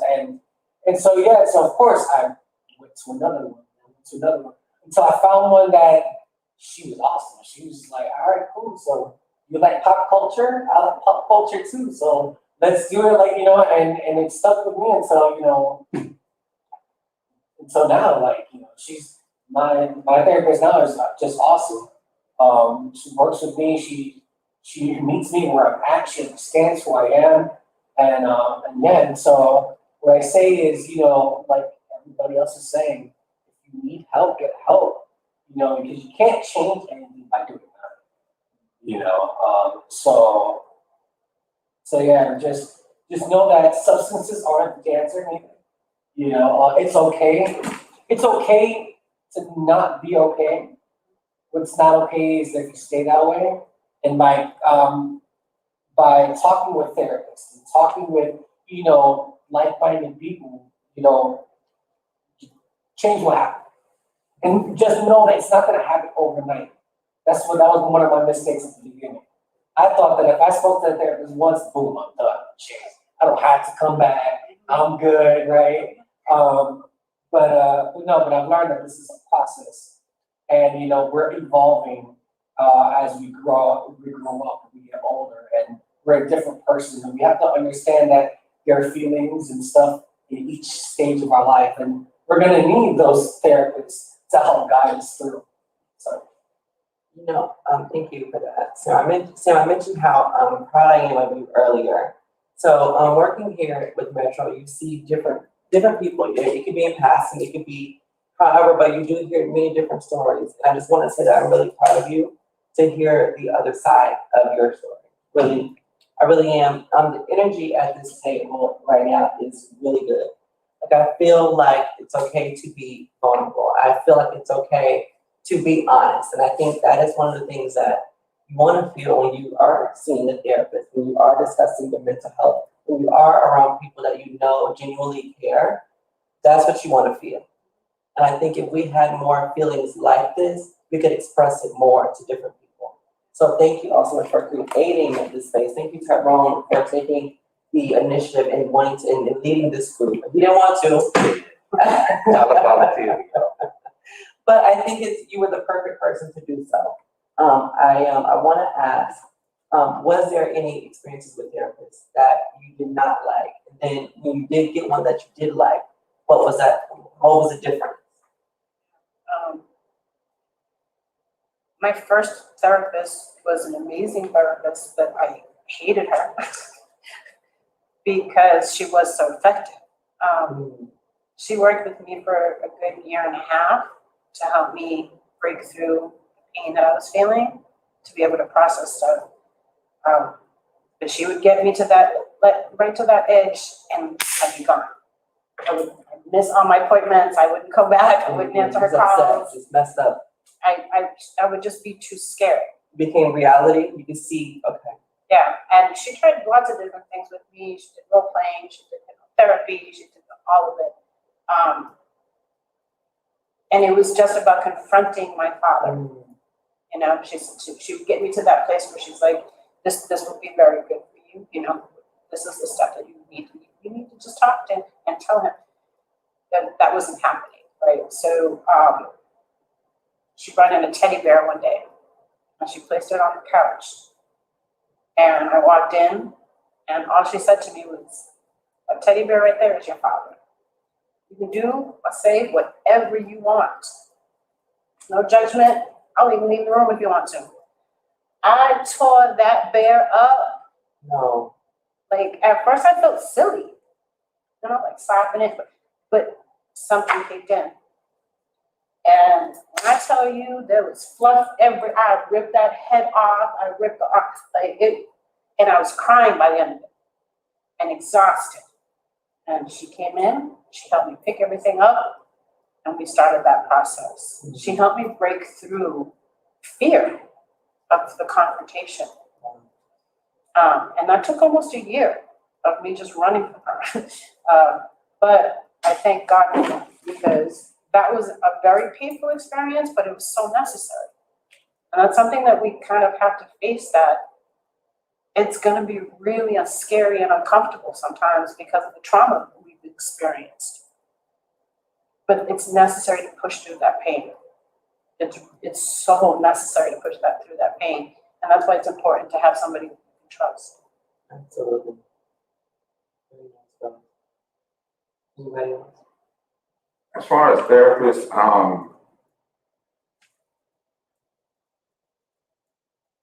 don't think I've ever had a bad therapist. For the most part, like when I was getting therapy, I was involved in relationships. So when it came time to picking my therapist, like my wife or my girlfriend who was with me at the time, they knew me. So it was weird. Like one time, my ex-wife was making an appointment for me, and I overheard her talking, and she was setting my appointment, and she was like, if possible, can you set him up with a woman? Because he's more comfortable with women. And that struck me. That really struck me, right? And I would have never thought of that. I had a male counselor before. We did what we did, but it is, I mean, she was right. You know, like if I walk into a room with a woman, I'm instantly disarmed. So it's easier. You know, it's like, it's just easier for me personally. And so if you have mental health issues, first of all, admit that you have issues. Second of all, go and get help. But when it comes to getting a counselor, this is your life. This is your life, your health. So if the counselor that you go to, if you don't like them for whatever reason, then by all means, go to somebody else. Because if you keep going to the same person, you're not going to get anywhere. You probably end up worse off, right? So if this counselor doesn't work, that's not the end. Like, there are other counselors out there. So, you know, take your time. You know, you didn't get sick overnight. You're not going to get well overnight. So just take your time, you know, be honest with yourself. You know, are you more comfortable with women? Are you more comfortable talking to a man? You know, if these accommodations can be made, then by all means, go for it, you know, because at the end of the day, you have to go into a room with these people, and there's no one in there but you and them. And if you want help, you got to tell them the truth. So there will be times I'll be going to my counselor, and, you know, my wife would be like, well, did you talk about this? No. Why? Because I don't trust them. You know what I'm saying? Like, I don't want to get locked up. I'm not fixing to tell these people everything that I feel right now. I want to come home. What you mean? Listen. I don't know these people. Okay? The things that I think sometimes scare me. So I already know that if I say X, Y, or Z, I know they have to call the police. So you have to find some sort of comfortable medium with your counselor, because at the end of the day, you have to tell them the truth. You know, you just have to tell them the truth, because if you don't tell them the truth, then you're wasting your time. Just straight up, you're wasting your time. No, it's funny you said this. I have to think about this as far as like being more comfortable with a male or female. I've always had a female doctor. My best friend is female. I tend to think that the two counselors that I've had have all been female. So I'm wondering now, and I'm not sure, if I would have had the same response if I had to tell another male my story. My personal opinion. Another black man. I don't think that I would have, because I don't think I would have wanted him to look at me as being soft. And I hate to admit that now, but I think that's the truth. But that is our truth. And it's sad. It's sad that it is, because I'm like, I'd never get embarrassed. Never get embarrassed. I'm actually embarrassed to say that. Like, if I would have had to go to see a therapist today, I would never even consider it male. Even when I was, if y'all notice, all of the therapists that are on the district are all female. There was one male therapist that I spoke with. I considered 10 therapists total, 9 female, 1 male. And the male was the first person that I spoke with. I knew him. He told me that, well, he wasn't sure about the date. I never called him back. Like, it's just my comfort level. To me, that's part of my upbringing. Part of, you know, what we're supposed to do, you know, how we're supposed to act, how we're supposed to feel. It's very easy for me to tell a female, like, you know what, I actually cried. There's no way in hell, excuse me, that I would tell a male that I would do that. I mean, and that's a shame because I'm old enough to know better. One thing that I am lucky about, like I have two sons. I have a son that's 23, I have a son that's 16. I talk to them all the time. I talk to them about me going to having counseling. Any and everything that I've done in my life, bad and good, they know about. So we have open conversations for the most part. My sons feel comfortable crying in front of me, comfortable cussing me out also. But I mean, it's good that they're able to do that. Now, part of that is their mother was real influential with that. But I think that that's important that we're teaching the younger male that it's okay to be emotional, it's okay to respond in this way, it's okay to reach out to get help because we didn't get that when we were younger. I know when I talk to my dad now, my dad is 70, 73, 74. We have more real conversations in the last 5 years than we did our whole life. And it's just, he had a very tough upbringing. And he raised me, he wanted me to also be a tough person. And so it's now he gets the point, you know what, maybe I shouldn't have done this. He was in Vietnam, so he gets counseling at the VA. But also with him going through counseling, I think it's also helpful. But I think we all, in general, we have to do a better job of making sure the younger kids, not just men, but also women, also if they need help, just like you were saying, if they need help, you gotta seek help. You can't be afraid to reach out to somebody. I have, as far as sons, speaking about your son, I have a 15-year-old twin. And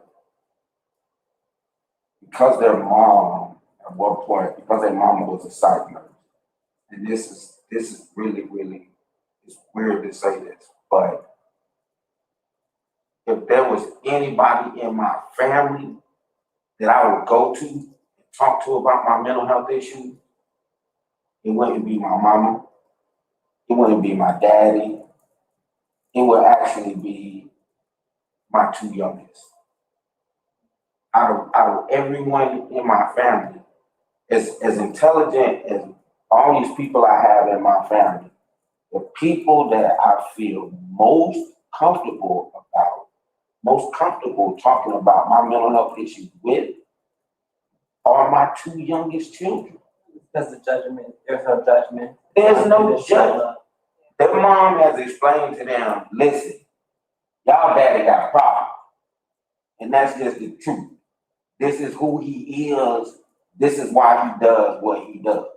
He loves y'all. And so they just look at it like, okay, well, Dad, we want you to get help. We in your corner. We rooting for you. Other people in my family, it's like, yeah, I'm there for you. But when I start talking, that's not good. You know how powerful that is, though? It's, you already have educated your children on how important mental health is and how normal it is to address it. Yeah. That's the most important thing, is to normalize this as much as possible. Because, like somebody had mentioned earlier, we deal with our physical health very normally, right? When we get sick physically, we don't hesitate to go to the doctor. Well, let me speak. In our culture, we might hesitate a little bit. In the migrant community, we might hesitate. But, we're not gonna just sit home and die. If there's some broken leg or something, we will take ourselves to the doctor. Yeah. When it comes to mental health stuff, we don't talk about it enough. And I think, you and I have a shared experience in regards to substance use. That was self-medication. If anybody had talked to me about and normalized mental health stuff to me, maybe I would not have been strung out on cocaine for 2.5 years of my life. Because I was trying to alleviate that pain somehow. And I didn't know how to. So it was mentioned to me a while ago that thank you, Rose, for sharing that. It was told to me a while back that you need therapy when your ideal self, your actual self does not mix, or you can't make your ideal self match your actual self. Like, so this is your actual self, this is your ideal self. If you can't merge the two, if you can't, get to your ideal self, you need help with that. That's when you would see a therapist. How do you think your ideal self or your perfect mental health state would look? For me, my perfect mental health state would be, I don't need to have a drink. I don't need to go out. I don't need to impress friends. I don't need to go and buy you everything. I don't need to listen to my whole check making you happy. I don't need to have a man that makes me feel like I am complete. I can be at home alone and be okay and be content, because right now, most cases I can't. I don't have to hang around people I don't even like. I would be okay. I would be at work and I could just type an email and just press send. Having healthy mental health for me would be not to have to second guess myself on every decision that I make. And I think that what has gotten me to a better place. I think that Metro has really, I want to cry to, Metro has saved my life in so many different ways, because just even now, recently in this year, getting positioned, the things that I have done for my department has always been there. I could have always done these different things, but in trusting and believing in God and believing in myself, I've gotten to present those things. It may have come 2.5 years later, it may have come at a different time, but the person that I am, I've been able to show that person. And that feels a whole lot better, than crying, going home upset, going home defeated, going home, so many different things. So perfect mental health for me would just be to get to a place where I can be 100% confident in the person that I am, and I can press in, I can hang up my goddamn phone when I want to, I cannot take phone calls if I don't want to. I don't have to impress anybody else but me.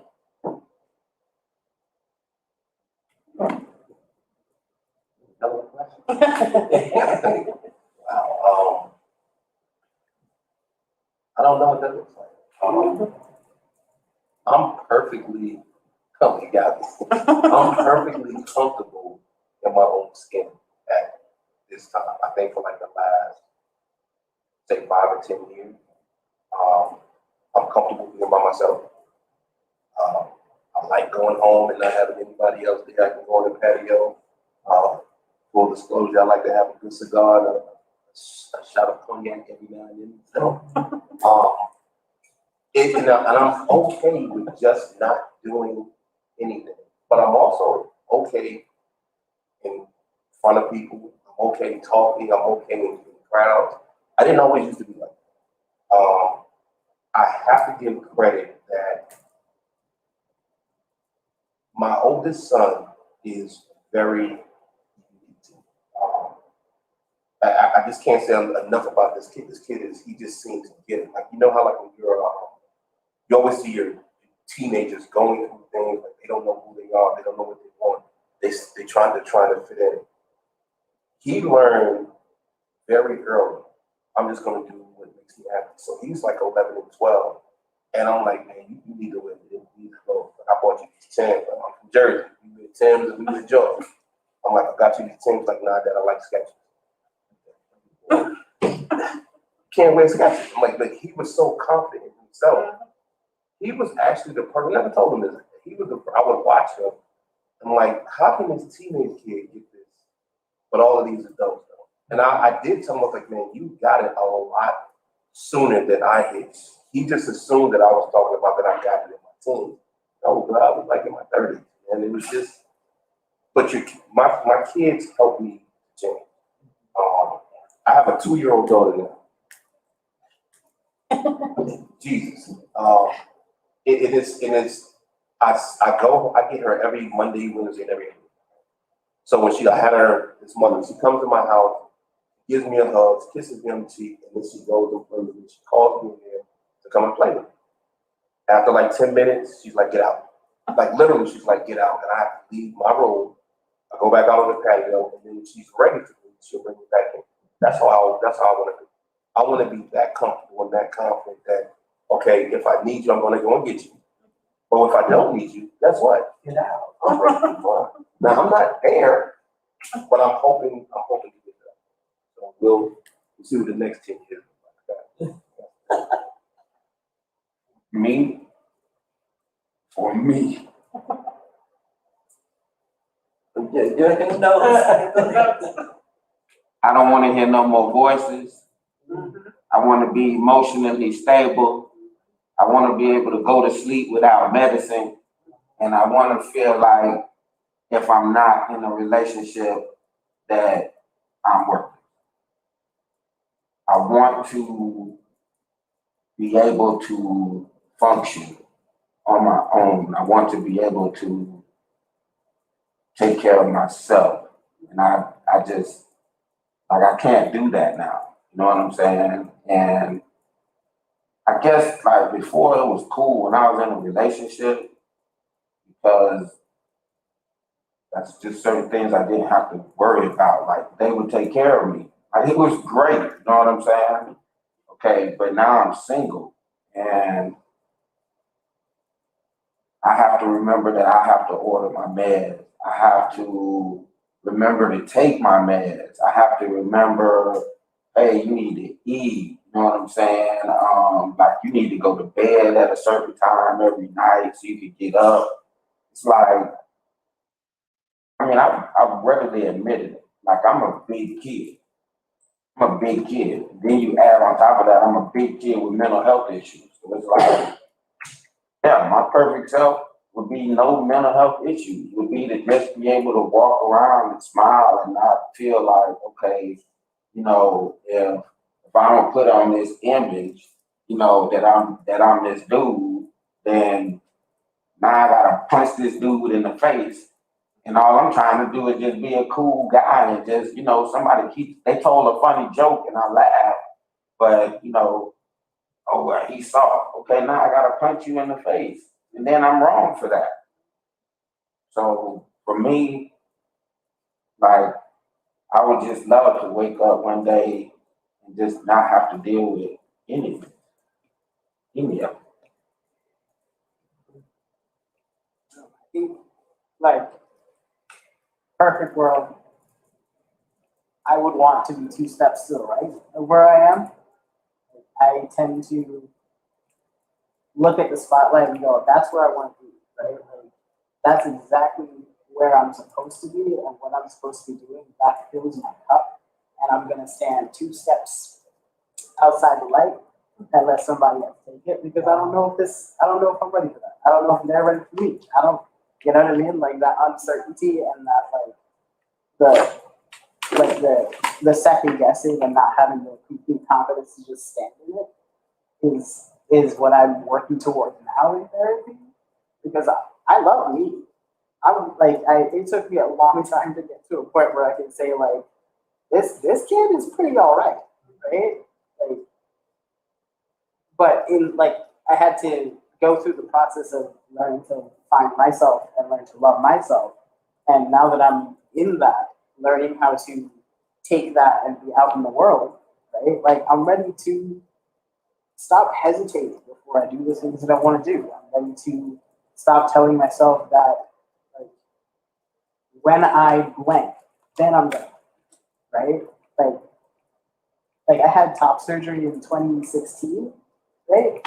So like once I learned that top surgery was a thing, like even before that, I wanted the surgery before I knew it was like anything related to trans health. Before I knew I was transgender, I wanted to have that surgery, right? And I kept telling myself, like as I'm in binders, sweating my tail off, just like look, after I have surgery, man, like after I have surgery, I'm gonna just do everything, everywhere without my shirt on. All right, you can't tell me anything, right?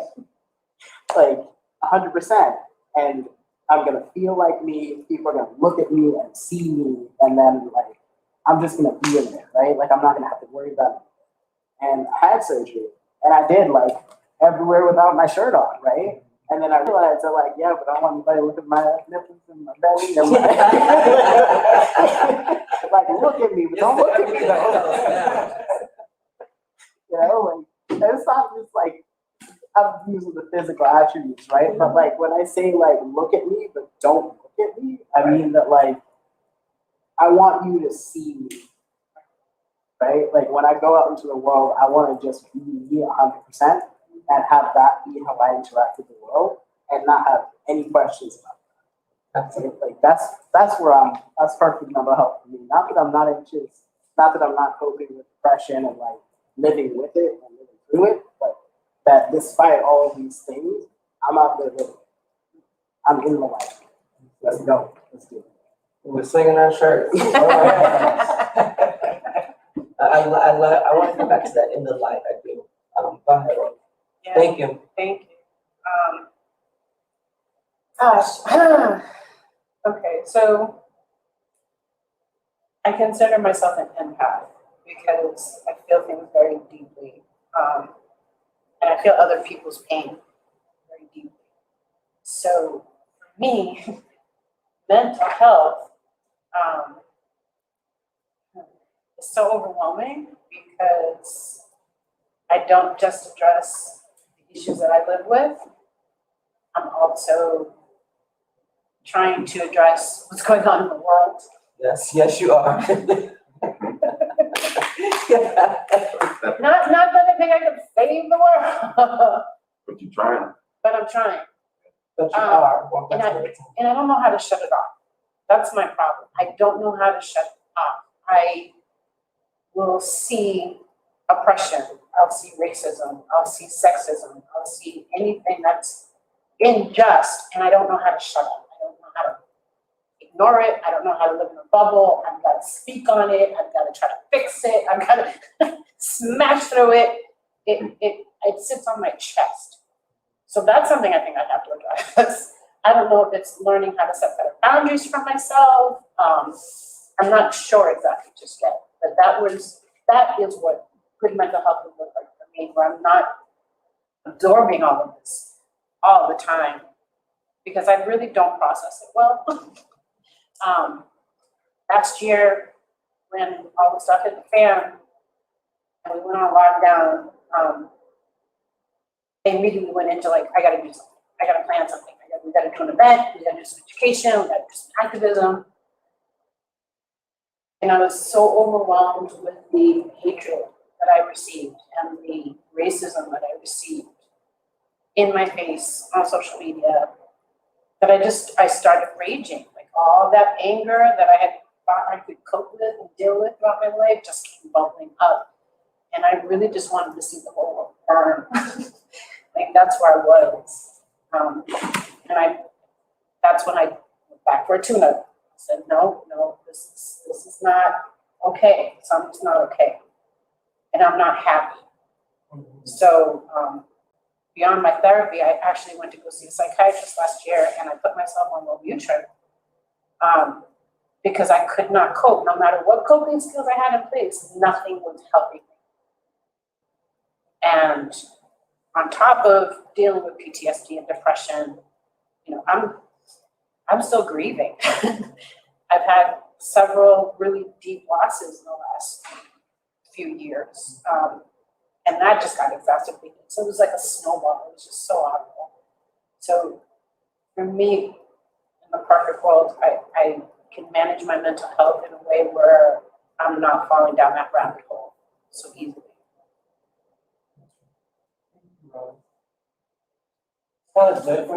It's kind of difficult to tell you an ideal mental health because I don't know what that looks like.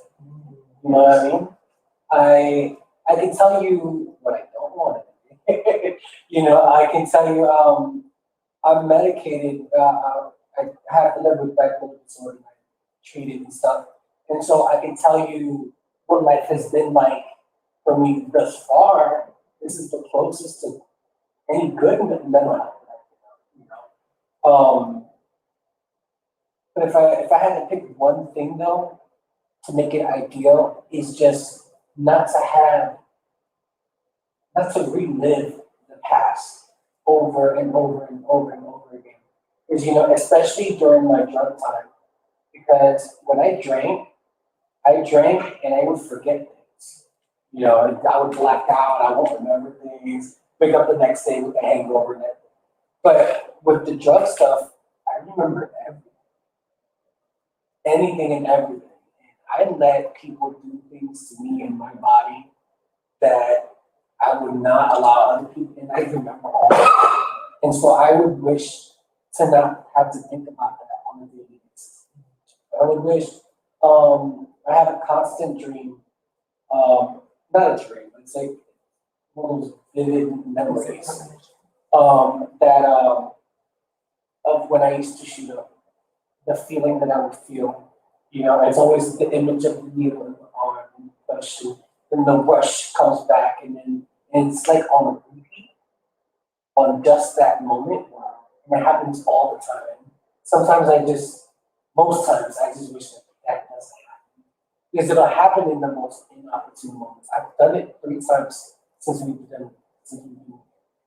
And it's just, it feels so real, you know. And so I would wish for that not to happen. But I'm in a place right now where everything's managed.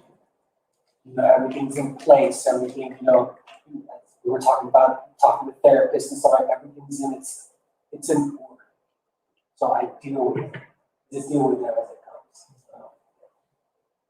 I think that thank you so much, Sam. I think everyone here has such a unique story. I am like really impressed with the diversity that we have here, the different perspectives.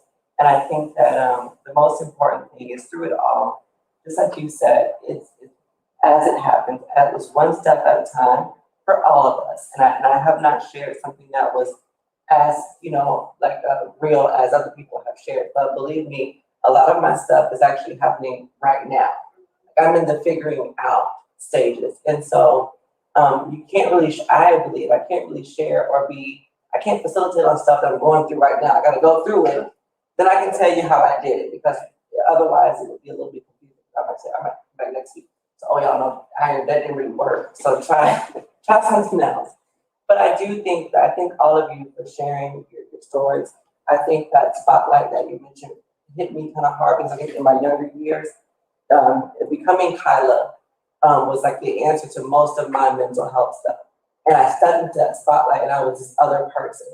And I performed and danced and made money and made a living. But now you step back and like I presented a whole nother person that wasn't even me. Like it's not even who I really am. So you kind of have to say, like, who are you?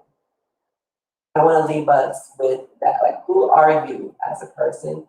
And once you realize who you are, I think it'll be easier for us to take that next step, and the next step. So I think this was an absolutely amazing group. I made just one last thing. Of course. The one thing that we haven't touched on is the fact that it's not just us that have to do the work. It's not just the Black and Brown community that needs to work on our mental health. I think institutions that offer mental health services need to take a really deep look at themselves and address any type of systemic racism they may have within their infrastructure. Dismantle that stuff, fix it, because that's the way that it's going to come together. When we have these discussions every single month around Black and Empowered series, I really want us to stay focused on the fact that it's not on us, it's not on the onus of the Black community to heal itself. Mm-hmm. We are expected to do some of the work, but when we know that there are systems in place that are founded in oppression historically, they have to do some work as well. I agree. You know, I find it hard to believe that, and I'm going to say this, I find it very hard to believe that more workplaces have not brought up the George Floyd incidents and how people are feeling in terms of it. I think that is very huge, because when that verdict came out, most of us was at our desks, and we didn't know how that was going to go. So I want to offer, there are some different things on the DATIS. I don't have it here, I'm into right now, but on DATIS, there are some different things or some different resources that we can use to talk to people. If you need to talk to someone, you're a staff member here at Metro, I think it's EPA, I want EAP or something, but you are able to speak to someone if you have issues or some concerns dealing with that verdict or dealing with some type of oppression. Really use those resources outside of any therapists that you may have. Really tap into those different resources that your jobs or workplaces are offering. I think that it would be nice to have a public service announcement offering these resources, let people know that they are available, because it is very important. Because, yeah, like you said in the counseling, that it's a privilege right now for Black people to be breathing. No matter how you look at it, it is definitely a privilege for me to be here and be able to sit and explain what I'm explaining or express how I'm feeling. So I think it's very important to be able to call out those different resources and allow people to know that it is normal if you are feeling a certain way about a verdict that was so important in our history. So, do you want to do some prizes and giveaways or apples at the end? Okay. Any questions in the chat, Nate? No. Okay, so I want to thank you all again for joining. Our therapists that have stayed, it must have been good conversation because y'all are still here. How you can ask if Do anyone have any questions, or anyone in the audience or anyone watching? Do you all have any questions first and foremost? No. Therapist, by listening to all that was said, did you have anything that you wanted to offer or share in response to what has happened here at this roundtable discussion? I just want to say thank you so much. I think every single person is giving accountability to the field of psychology. Because yes, we talked about so much about like what everyone should do, but what about us? There's so much diversity that's lacking, as Rose talked about. Like I think they said like 2%, and then just about like gender diversity. There's more than just female, male. There's non-binary, there's transgender. And I think you just showcase the accountability that has to occur just within our field to show up better for the diverse, wonderful humans that make up America. And also, I just wanted to add that everyone showcased the different stages of why they needed therapy, from maybe maintenance, like I believe Rose was talking about after they did really hard work, or deep crisis trauma work. Therapy is in every single different stage of life. And I just really thank everyone for just telling their story and being vulnerable and starting a conversation and talking about gender and talking about diversity and just how we can show up for you better. I just truly, truly thank everyone from the bottom of my heart. Thank you, Ashley. I wanted to touch on something that Sam said. Sam said, my story is unique, or at least I thought my story is unique. Every single person has their own unique story, right? But the thing that is really important, if you are on the fence about going to counseling or talking about what it is that has happened to you or what it is that you need, is that shame, this feeling of I'm bad for something that I am, right? It can't thrive when you're connected to other people, right? When we feel shame, we want to hide. We want to say, oh, no one can accept me and I'm by myself in this. But that is where we struggle. That is where we can't find something new to do. That is where there's no space, right? As a therapist, my job is to be here so that you can say, this is where I'm at. And I can say, okay, I accept you. I understand you. I'm honored that you would share this thing with me, right? Now, another thing that I wanted to say is that not every therapist is like that. Swipe left if you need to, okay? My type of therapy might be too foo-foo for some people. Some people might be like, no, Rhamah, I need you to say that this is a bad thing and you need to give me some homework. Okay, that's fine. If my type of therapy doesn't work for you, swipe left, right? A lot of therapists will do like a 30-minute consultation, talk with friends, family, honestly, reach out to Metro, ask them to get in contact with me. I'll tell you what kind of questions to ask, right? What is your style? Might be one of the first ones to ask, right? Have you worked with insert marginalized identity here before, right? Do you have any training in this type of issue, right?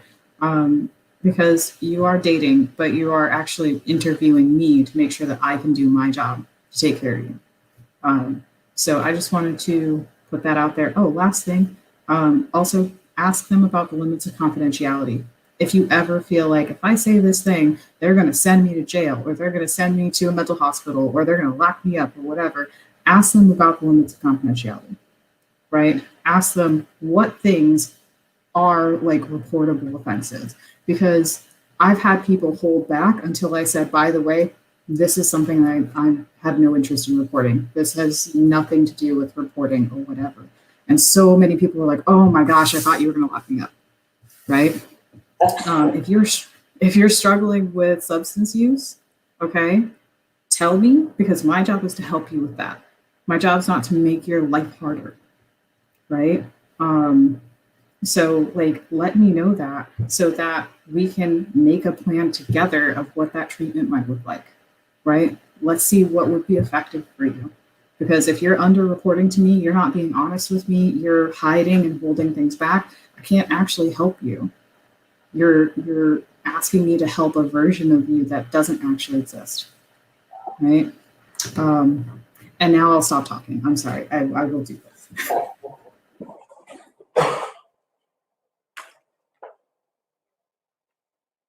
Thank you, Iesha. We can't hear you. Can you hear me now? Awesome. So I just wanted to share some of the same sentiments about, we appreciate you guys being so vulnerable in this time, because it's not easy to be vulnerable, especially, on a social media platform. So I really want to thank you guys for opening up and telling your stories. But again, playing off of Rhamah, you have the right to dictate your treatment to a certain extent. Obviously, as the professional, we'll help guide you, we'll formulate goals together, we'll, facilitate treatment plans and give us, we will give our clients the expertise we have and help them accomplish their goals. But there is a sense of what you can dictate. If my style isn't your style, then that's okay. We're not going to be offended by it. And I want to really share that if that therapist is not the right fit, it's okay to be like, hey, I gave it a shot. I don't think this is the right therapist for me. Can I try somebody else? And you have the right to do that. And I just really wanted to reiterate that, because again, you gotta, like we've said a couple of times, you gotta date your therapist too. You gotta make sure that's that right fit for you, because this journey is so personal. This journey is so intimate, and it's not one you want to take with someone that you don't trust to help you heal. So that trust and that rapport building is really important. And I tell my clients all the time, if I'm not it for you, it's okay. I have some other teammates that may be an even better fit for you. But it's okay to be vulnerable. It's okay to be honest. And again, like Rhamah was saying, that honesty is really an important factor, and we want to help as much as we can, but we have to know what's really happening in order for us to help facilitate that change that you're wanting to make. Thank you. Very well said, ladies. I can't thank you enough for being a part of this series. And we will do it again. Next month we have a different topic, but we definitely will need to do a part 2. Very well done. All right, well, thank you so much for joining us, ladies and gentlemen of our audience, of our virtual audience. Until next month, thank you so much. It's our Black Empowerment series. This is Black Mental Health.